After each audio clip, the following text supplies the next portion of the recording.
இந்த காலத்துல யாரா ஒரே ஒரு பிள்ளைய வச்சுக்கிட்டு தர்மம் பண்ணிடுவோம் நம்ம யாருமே செய்ய மாட்டோம். ஆனா அவர் செய்யறாரு. இது பழைய ஏற்பாடோட இது புதிய ஏற்பாடுல இருக்குது. எபிரேயர் 11:17.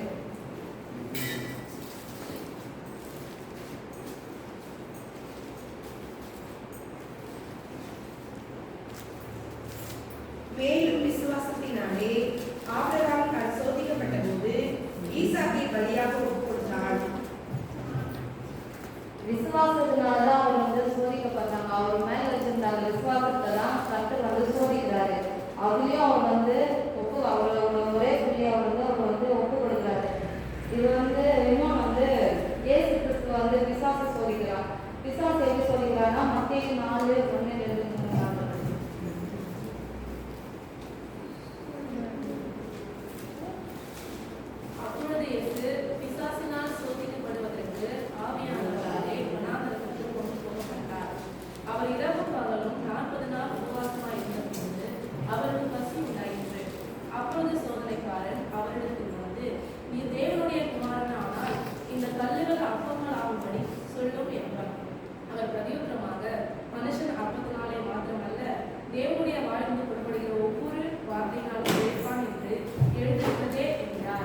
விசுவாசம் இயேசுவை சோதிக்கிறதுக்கு கூட்டிட்டு போறாங்க. ஒரு 40 நாள் உபவாசம் இருந்து ப்ரேயர் பண்றாங்க. அப்படி இருந்தும் சோதனைக்காரர்கள் இயேசப்பா சோதிக்கிறாங்க. நீ நான் பசியா இருக்கிறல்ல, இந்த கல்லுலாம் அப்பங்கள் ஆகும்படி நீ சாப்பிடு அப்படின்னு சொல்லிட்டு விசுவாசம் சோதிக்கிறாங்க.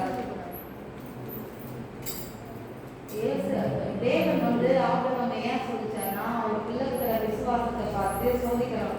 இப்போ ஆதியாகமத்துல பழைய ஏற்பாட்டுல ஏசப்பா ஒரு ஏதேன் தோட்டத்தை படிக்கிறாங்க.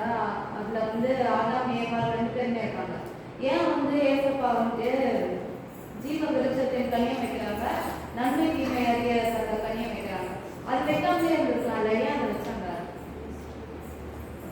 அவங்க படிச்சுட்டாங்க. படிச்சுட்டு இவன் நம்ம பேச கேட்கறானா இல்லையா அப்படின்னு சொல்லிட்டு ஒரு டெஸ்ட் வைக்கிறதுக்காக தான் அவரை சோதிக்கிறாங்க.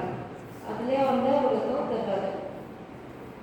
இதுல உபாகமம் 8:22. உபாகமம் 8ஆம் அதிகாரம் 2ஆம் வசனம்.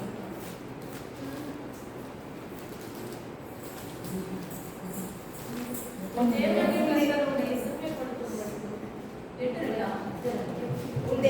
கர்த்தர் உன்னை சிறுமைப்படுத்தும்படிக்கும் தம்முடைய கட்டளைகளை நீ கைக்கொள்வாயோ கைக்கொள்ள மாட்டாயோ என்று அவர் உன்னை சோதித்து உன் இதயத்திலுள்ளதை நீ அறிவிப்படிக்கும் உன்னை இந்த 40 வருஷம் அளவு வனாந்தரத்தை நடத்தி வந்த எல்லா வழியையும் நினைப்பாயாக.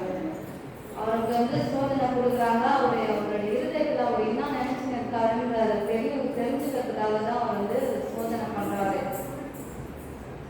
வந்து உதாரணத்துக்கு என் வாழ்க்கையில என்ன பண்ணுவேன், ப்ரேயர் பண்ணுவேன், ஜோம் பண்ணுவேன். இது வந்து யார் சேர்த்தாலும் எனக்கு சூழ்நிலை வரக்கூடாது, எதுவுமே ரியாக்ஷன் பண்ணக்கூடாது, அமைதியா இருக்கணும் அப்படின்னு சொல்லிட்டு அன்னைக்கு தான் ஒப்பு கொடுத்து ஜோம் பண்ணி முடிப்பா. மர நிமிஷமே என் மாமியார் வந்து அப்பதான் எனக்கு கோவம் பண்ற அளவுக்கு அது பழைய பண்ணுவாங்க. அது இல்லாம ஒரு வார்த்தை வந்து சொல்லுவாங்க, எங்க வீட்டுல இருக்காரு, நீ தான் ஜோம் பண்றல, உங்களுக்கு ஏன் கோவம் வருது? நானும் ஒரு மனுஷி தானப்பா, எல்லாருக்குமே வந்து அந்த இது இருக்கும். ஆனா ஒப்பு கொடுக்கும் போது தான் நம்மள இன்னும் சோதனை பண்றதுக்கு வெளியே யாருமே தேவையில்ல, நம்ம வீட்டுல இருக்கிறவங்களே போதும். இன்னும் வந்து தேவன் வந்து நம்மளால தாங்கக்கூடிய அளவுக்கு மட்டும்தான் நம்மளை சோதிப்பாரு. அதை மேஞ்சி அவர் வந்து எந்த சோதனையும் தர மாட்டாரு. ஒண்ணுதானா நம்மளோட சரீரம் பலன் அங்கே ஏதாவது இருக்கும், நம்மளோட அறிவின் பலன்ல இன்னும் வந்து நம்ம பொருளாதார அளவு இதுக்கு மிஞ்சின தேவன் வந்து நம்ம சோதிக்கிறதே இல்லை. 1 Corinthians 10:13.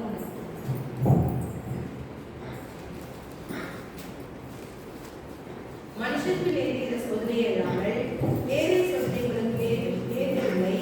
தேவன் உண்மை உள்ளவராக இருக்கிறார். உங்கள் பிராணிக்கு மேலாக நீங்கள் சோதிக்கப்படுகிறதற்கு அவர் இடக்கூடாமல் சோதனையை தாங்கத்தக்கதாக சோதனையோட அதற்கு தப்பிக்கொள்ளும்படியான போக்கையும் உண்டாக்குவார். மனுஷனுக்கு சோதனை நேரிடுற சோதனை மட்டும்தான் நம்மளுக்கு நேரிடும். நம்மளுக்கு இல்லாம நம்ம பிராணிக்கு தேவையில்லாம அவங்க வந்து நம்மளை சோதிக்கிறதே கிடையாது. இது வந்து இன்னொன்று யாக்கோபு 1:13. தேவனையா சோதிக்கிறாரா? சோதிக்கப்படுகிற எவனும் நான் தேவனால் சோதிக்கப்படுகிறேன் என்று சொல்லாதிருப்பாங்க. தேவன் பொல்லாங்கினால் சோதிக்கப்படுகிறவர் அல்ல, ஒருவனையும் அவர் சோதிக்கிறவரும் அல்ல. அவர் வந்து யாரையுமே சோதிக்கிறவரே அல்ல. அவர் வந்து சோதனை இருக்கிறாருன்னா அந்த சோதனையில நம்மளுக்கு ஏதோ ஒரு பலன் இருக்கும், ஒரு இது இருக்கும். அவர் சோதிக்கிறதுனால இது வந்து ஒரு பரீட்சையில ஒரு எக்ஸாம் தான். நம்ம அவர் மேல வச்சுக்கிற விசுவாசம், நம்பிக்கை, நம்ம எந்த அளவுக்கு அவர் மேல வச்சுக்கிற இதெல்லாம் இருக்குல்ல, அர்ப்பணிப்பு, இதெல்லாம் வந்து அவர் வந்து நம்மளை டெஸ்ட் பண்றாரு, வேற ஒண்ணுமே கிடையாது. இது வந்து பொதுவாக எல்லாருக்கும் பழைய ஏற்பாட்டில் பார்த்தீங்கன்னா தாவீது, யோபு, தானியேல் இவங்களுக்கெல்லாம் வந்து பெரிய சோதனை வரும். அதுக்கு அது போல பாடுகளாக இருக்கலாம். இதனால நம்மளுக்கு என்ன பயன்? ஏசப்பா நம்ம சோதிக்கிறாரு, இதனால நம்மளுக்கு என்ன பயன்? ஏன் நம்ம சோதிக்கிறாரு? எதுக்கு நம்ம சோதிக்கிறாரு அப்படின்னு பார்க்கலாம். தானியேல் 12:10.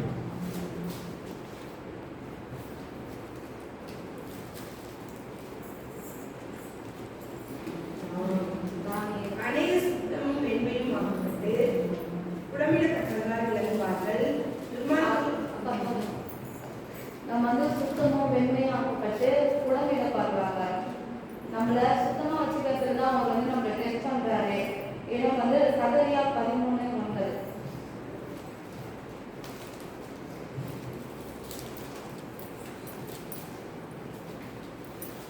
அந்த 3ஆம் பங்கை நான் அக்கினிக்கு உட்பட பண்ணி வெளியே உடுக்கிறது போல அவர்களை உடுக்கி பொன்னை புடமிடுவது போல அவர்களை புடமிடுவேன். அவர்கள் நாமத்தை தொழுது கொள்வார்கள். நான் அவர்கள் விண்ணப்பத்தை கேட்பேன். வெளியே உருக்குறது போல நம்மளை வந்து அவர் உருக்குறாரு. நம்மளால எவ்வளவு தாங்க முடியுமோன்றதை அவர் வந்து டெஸ்ட் பண்றாரு.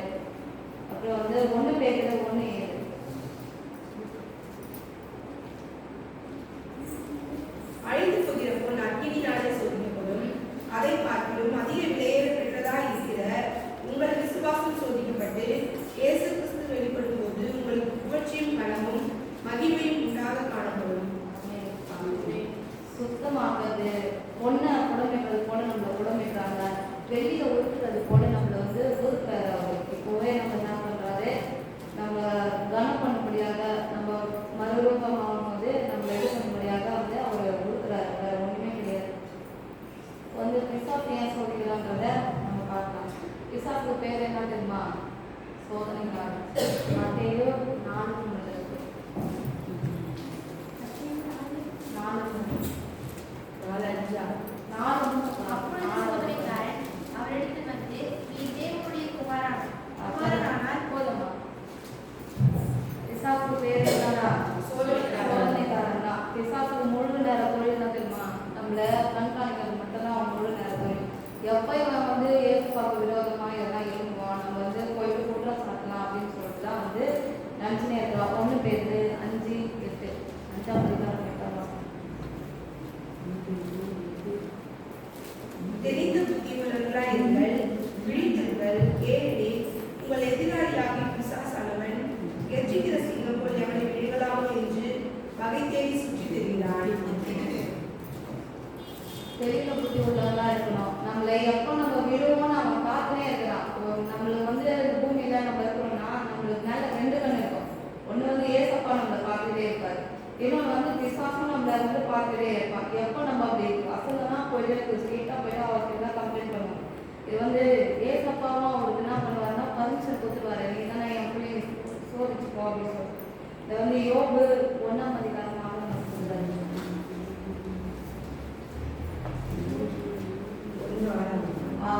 ஒரு நாள் தேவதூதர் கர்த்தருடைய சன்னதியில் வந்து நின்றபோது சாத்தானும் அவர் நடுவிலே வந்திருந்தான். நம்மள வந்து சோதிக்கிறதுக்காக கர்த்தர் ஏதாவது இது பண்ணும்போது அவர் என்ன சொல்றாரு, யோபு குறித்து ஏசப்பாவே சாட்சி வச்சு வருவாரு, இவன் வந்து நல்ல என் பிள்ளை அப்படின்னு சொல்லிட்டு.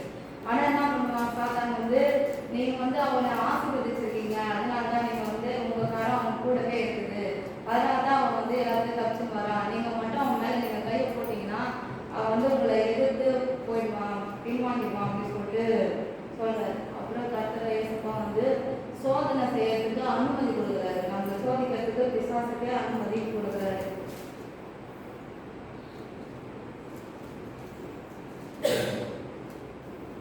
ஏசப்பாவை காட்டி கொடுக்கறதுக்கும் யூதாஸோட மனசுலயே வந்து அவர் வந்து வஞ்சனையா வந்து வஞ்சிட்டார். லூக்கா 22:3 22வது அதிகாரம் 3ஆம் வசனம். அப்பொழுது 12 ஒருவனாகிய காரியத் என்னும் மறுபெயர் கொண்ட யூதாசுக்கு சாத்தான் கூறினார். யாருமே விட்டு வைக்கல. கடைசியா ஏசப்பாவே வந்து அவங்க கூடயும் இது பண்றான். யூதாஸ் அவங்களோட மனசுக்குள்ளேயும் சாத்தான் வந்து கொடுத்துட்டான்.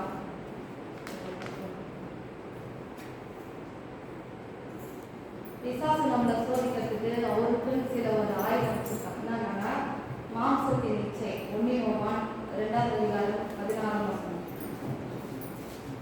1 யோவான் 2ஆம் அதிகாரம் 16ஆம் வசனம். பிதாக்களே 14 ஏனெனில் மாம்சத்தின் இச்சையும் கண்களின் இச்சையும் ஜீவனத்தின் பெருமையும் ஆகிய உலகத்தில் உள்ளவைகளெல்லாம் பிதாவினால் உண்டானவைகள் அல்ல, அவைகள் உலகத்தினால் இது உண்டானவைகள். எல்லாமே உலகத்தால உண்டானது. இதெல்லாம் வச்சு அவன் சில ஒரு ஆயுதம்லாம் வச்சு நம்மளை வந்து சோதிக்கிறான். மாம்சத்தின் இச்சை, கண்களின் இச்சை, பெருமை, பண ஆசை, பின்மாற்றம், கவலை, இது எல்லாமே வந்து அவனுக்கு ஒரு ஆயுதம். பிசாசுக்கும் தேவனுக்கு இருக்கிற சோதனை டிஃப்ரெண்ட் என்னன்னா, தேவன் நம்மளை சோதிக்கிறாருன்னா நம்மளை வந்து உபத்திரவ பாடல முடிஞ்சாலும் நம்ம இன்னும் அதிகமா மகிமைக்குள்ள நடத்தும். தேவன் சோதிச்சானா, பிசாசு சோதிச்சானா அது வந்து நம்மள பாவத்துல விழுந்துடும், விழ வச்சுக்கணும். அதுல இருந்து எழுதுக்கள்னா நம்ம வந்து பின்மாற்றம் அடையிறதுக்காகவும் அதை வந்து நடத்துவான். அதனால ஏசப்பா நம்மளுக்கு கற்றுக் ஒரு ஜபம். என்ன ஜபம்னா மத்தேயு 6:6ஆம் அதிகாரம் 11ஆம் வசனம்.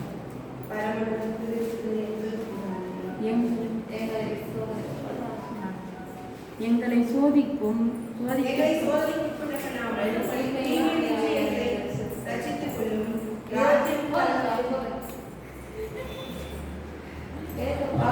இந்த ஜபத்தை வந்து கற்றுக் கொடுத்துட்டு போயிருக்காரு. அவர் இந்த பூமியில தான் வாழ்ந்தாரு. அவர் வந்து நம்மளை ஃபாலோ பண்ணணும். அவர் எப்படி போயிருக்கிறாரு, அவர் எப்படி வாழ்ந்திருக்காரு, அவர் எல்லாமே வந்து பைபிள்ல எல்லாமே கற்றுக் கொடுத்துட்டாரு. அதை பற்றி அதை பின்பற்றி நம்ம வாழணும், அவ்வளவுதான். அவர் வந்து இன்னொரு வசனம் வந்து மத்தேயு 26:41. 41மா. நீங்கள் சோதனைக்கு உட்படாதபடிக்கு விழித்திருந்து ஜெபம் பண்ணுங்கள். ஆவி உற்சாகம் உள்ளதுதான், மாம்சமோ பலவீனம் உள்ளது என்றார். நம்ம சோதனைக்கு விழித்திருந்து நம்ம ஜெபம் பண்ணலாம். சோதனைக்கு உட்படாம ஆவி வந்து எப்பவுமே உற்சாகம் உள்ளதுதான். நம்ம மாம்சம் தான் வந்து பலவீனமானது. மாம்சத்தை ஜெயிச்சிட்டோம்னா ஆவி ஏசப்பாவோட தான் இருக்கும். நம்மளோட ஆவி வந்து எப்பவுமே உற்சாகம் உள்ளது. மாம்சம் வந்து இல்லை இருக்கட்டும், நீ கொஞ்ச நேரம் தூங்கு அப்படின்லாம் வந்து சொல்கிறோம். நம்ம எப்போ காலையில் எழுந்து ப்ரேயர் பண்ணலாம்னு நினைக்கும் போது இல்லை டைம் ஆகல, இன்னும் கொஞ்ச நேரம் படி, இன்னும் கொஞ்ச நேரம் தூங்கலாம், இன்னும் டைம் ஆகல, இப்போதான் மணி 4 ஆகுது, இன்னும் 4 ஆகும். அவங்க நல்லா சொல்றது வந்து நம்மளோட சரீரம். அந்த சரீரத்தை பேசி நம்ம கேட்காம ஆவியில் நம்ம வந்து தேவனோட இணைந்திருக்கோம். தேவனுக்காக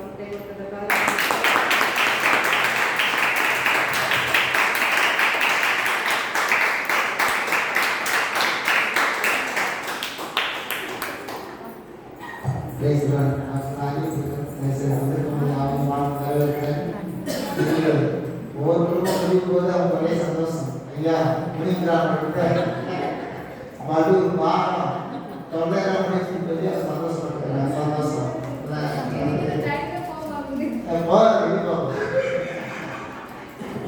கஷ்டம் ஈஸி தான் அனுபவப்பட்டவங்களுக்கு டக்குனு ஓடிடும். கொஞ்சம் அனுபவப்படாதவங்க கொஞ்சம் கஷ்டமாக தான் இருக்கும். அதனால தைரியமாக உருவாங்க. சரிதான் கத்திற்கு ஸ்தோத்திரம். இன்னைக்கு வேண்டிச்சு நாளைக்கு மழை பெய்யக்கூடிய ஊழி அவங்க அதை செய்வாங்க. வெள்ளிக்கிழமை மாலை கூட்டங்கள் வந்து நடத்துறது நான் கொஞ்சம் வெளியே பார்ப்பேன். அந்த சீக்கிரம் போகிறேன் யாரும் நடக்கணும்னு சொல்லுங்க. ஏன்னா ஒரு காரணத்தை 2 காரணம் இருக்கும். அதனால் ஒரு காரத்துக்கு ஒரு ஆளுக்கு 200 ரூபாய். சரிங்களா? அதனால் காலையில் 9 மணிக்கு போயிட்டு நைட்டு வந்து 7 மணிக்கு 8 மணிக்குள்ள வரணும்.